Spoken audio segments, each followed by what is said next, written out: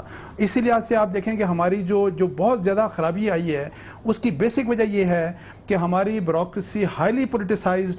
اب یہ جو آپ کہہ رہے ہیں کہ پرائیویٹ سیکٹر کے بہت اچھے ہمارے بچے ہیں ماشاءاللہ، بہت اچھا پڑھتے ہیں، لیکن سول سروس میں ان کو پتہ ہے کہ ہم نے سفارش لے کے پوسٹنگ لینی ہے، ہم نے غلاموں کی طرح یہاں پہ سر واقع کرنا ہے. تو مجھے آپ بتائیں کہ وہ ان کو پرائیویٹ سیکٹر میں پیسہ بھی زیادہ ملے گا تو وہ کیوں کر آئیں گے سول سروس میں، کیوں کر آئیں گے جب اس قسم کی اتنی خطرناک قسم کی آڈز ہیں کہ آپ کی سیلف رسپیکٹ نہیں رہتی. حالانکہ best mind apparently best mind آ رہا ہے یہاں پہ، لیکن آپ کی سیلف رسپیکٹ کو ختم کر دیا جاتا ہے، آپ کو غیر قانونی کام کرنے کے لیے کہا جاتا ہے، آپ کو اپنا مائنڈ سپیک کرنے کی اجازت نہیں کہ آپ اپنی انصاف کے ساتھ قانون کے مطابق اپنے فیصلہ کریں. یہ بھی بڑا اہم اسی کرائسس کی ایک ایکسٹینشن ہے. یہ تو ہو گئی فیڈرل سروسز کی، سپیریئر سروسز کی بات.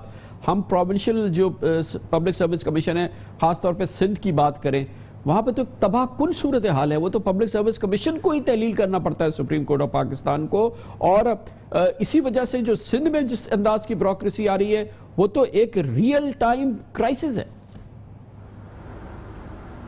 جو پروونشل پبلک سروس کمیشن ہے وہ نون ہے اس لحاظ سے کہ وہاں پہ سفارش کے اوپر اپوائنٹمنٹس کی جاتی ہیں، بڑوں کے لوگوں کو بھرتیاں کی جاتی ہیں، ان کے بچوں کو، ان کے جو سارے لاز ہیں، داماد، ان کی اپوائنٹمنٹس کی جاتی ہیں. اور اس کے ساتھ جو ہسٹری میں آپ جائیں تو آپ کو بہت سی مثالیں ملیں گی. لیکن میں آپ کو کامران صاحب یہ میں ریکویسٹ کروں گا کہ دیکھیں یہ کام حکومتوں کا ہے کہ سول سروس کو ریفارم کریں. پریزنٹ جو گورنمنٹ ہے، ہم پچھلی گورنمنٹس کی بات اس وقت نہیں کرتے، لیکن ریپیٹڈلی کمیشنز بنے، کمیٹیز بنی.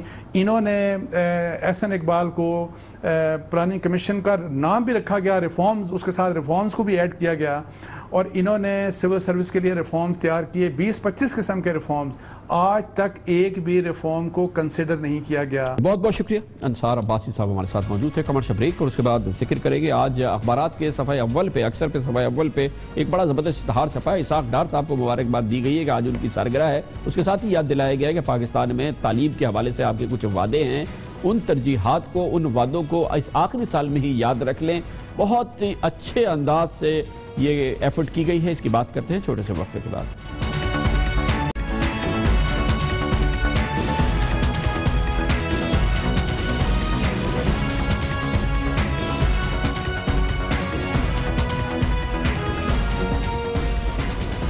کیا خوبصورت اشتہار چھپا ہے آج اخبارات کے صفحہ اول پر، جس میں وزیر خزانہ جناب اسحاق ڈار کو ان کی سالگرہ پر مبارکباد دی جا رہی ہے، اور اس کے ساتھ ہی ان کو یاد دلایا جا رہا ہے کہ وزیر خزانہ صاحب، ہم نہیں بھولے آپ کی سالگرہ، نہ ہم بھولیں گے آپ کا وعدہ کہ جی ڈی پی کا، مجموعی قومی پیداوار کا 4% تعلیم پر خرچ کیا جائے گا، جو کہ آپ کا وعدہ اس قوم کے ساتھ تھا. اس کے ساتھ ہی چاروں وزرائے اعلیٰ کی تصاویر بھی ہیں. ان سے بھی کہا گیا ہے کہ آپ کا بھی وعدہ تھا یہ قوم کے ساتھ کہ آپ اپنے اپنے صوبوں میں تعلیم کی ترویج کریں گے اور معیاری تعلیم اس قوم کو فراہم کریں گے. یہ غیر سرکاری تنظیمیں ہیں پاکستان کی جو کہ تعلیم سے منسلک ہے، انہوں نے مل کے یہ خوبصورت اشتہاری مہم آج شائع کی ہے اور کوشش کی ہے جھنجھوڑیں پاکستان کے ان بڑوں کو کہ خدا کے لیے اپنی ترجیحات میں ان وعدوں کو یاد رکھیں جو آپ نے تعلیم کے حوالے سے کی ہے. انہی تنظیموں میں سے ایک الف اعلان ہے جو کہ تعلیم کے شعبے میں غیر سرکاری تنظیم ہے اور بہت مستعدی سے کام کر رہی ہے. آج جو اس کاوش میں شریک رہی ہے اس کے ڈائریکٹر جناب سلمان نوید خان ہمارے ساتھ موجود ہیں. بہت بہت شکریہ سلمان صاحب. یہ بڑا زبردست آپ کا آئیڈیا ہے کہ اس طریقے سے جوڑنے کی. کیا کہنا چاہ رہے ہیں بیسیکلی آپ, اس کے پیچھے کیا ہے؟ تھینک یو کامران صاحب. جیسے آپ نے ابھی بتایا بھی ایڈ کے پیچھے ایک ہی چیز ہے جی. پاکستان میں اس وقت 2.25 کروڑ بچے ہیں جو تعلیم سے محروم ہیں, اسکولوں کے اندر نہیں جاتے. اس وقت پاکستان کے پاس 5 لاکھ سے زیادہ کلاس روم ہیں جو بننے والے ہیں تاکہ ہم سارے بچوں کو اسکولوں میں لے کے جائیں. اس سے زیادہ اہم جو ہم بچوں کو اسکولوں میں دے رہے ہیں جو معیار ہے وہ ایسے لائق ان کو نہیں بنا رہا کہ وہ آگے جا کے دنیا کے اندر کمپیٹ کر سکیں. اس سے پہلے والے سیگمنٹ کے اندر آپ نے CSS کی بھی بات کی اور اس کے اندر جو پرسنٹیج تھی پاسنگ کی وہ بھی ہمیں سب کو پتہ ہے. یہ جو وعدہ تھا ہمارے اس وقت وفاق کے اندر جو پارٹی ہے اس کا اور باقی ساری جماعتوں کا جو صوبوں کے اندر ہیں, ہم صرف ان کو یہ کہہ رہے ہیں کہ آپ کا یہ وعدہ تھا اس کو آپ پورا کریں. ہم ان کو باقی وعدے روز یاد دلاتے ہیں جب ہمارے گھر پہ لوڈ شیڈنگ ہوتی ہے, مگر اس وعدے کو سلمان صاحب اس میں یہ بتائیے گا کہ یہ تو اب جب آپ یاد دلا رہے ہیں تو یہ ان سب کا آخری سال ہے اپنی 5 سالہ ٹرم کا, تو 4 سال تو انہوں نے پورے کر دیے ہیں. تو کچھ یہ بھی تو بتائیے کہ 4 سال میں کیا کیا, وعدے کو تو پورا کرنے کے لیے ان کے پاس 80% وقت گزر چکا ہے. دیکھیں جی, جو جہاں تک وعدے کی بات ہے وہ تو انہوں نے 4% GDP کا کیا تھا PMLN نے. باقی جماعتوں کے بھی اپنے اپنے منشور کے اندر وعدے تھے. اس وقت جب 2013 کے اندر یہ ٹرم شروع ہوئی تھی اسمبلیوں کی اور اب تک 210 ارب روپے ہیں جو اضافی مختص کیے جا چکے ہیں 2016-17 کے بجٹ میں, جو اس سال کا بجٹ ہے اس کے اندر. تو ایک بتدریج اضافہ اور بہت بہتر اضافہ دیکھا گیا ہے. اس حد تک دیکھا گیا ہے کہ اس وقت کوئی صوبہ ایسا نہیں ہے جو اوسطاً 20% سے کم تعلیم کے اوپر خرچ کر رہا ہو. تو آپ کے پاس بہت تیزی سے یہ چیز ہمیں نظر آئی ہے کہ اس کے اندر بہتری آئی ہے, مگر جہاں پہ ابھی بھی کمی ہے وہ یہ کہ وفاق جہاں پہ ہیلپ کر سکتی ہے صوبوں کو 18ویں ترمیم کے بعد, وہ ہے جو فسکل سپورٹ ہے یا جو پیسہ ہے اس کی ٹرانسفر. اس کے اندر اسپیسیفکلی کیونکہ یہ ایک نیشنل ایجنڈا ہے, اس کے اندر ہم 18ویں ترمیم کے پیچھے نہیں چھپ سکتے. ہم یہ نہیں کسی بچے کو کہہ سکتے کہ آپ اسکول نہیں جا سکتے کیونکہ یہ آپ کے صوبے کا مسئلہ ہے. اس کے اندر وفاق کا ایک کردار ہے اور اس کردار کو ادا کرنے کے لیے ضروری ہے کہ وہ اپنے اس اسپیسیفک وعدے کو پورا کریں.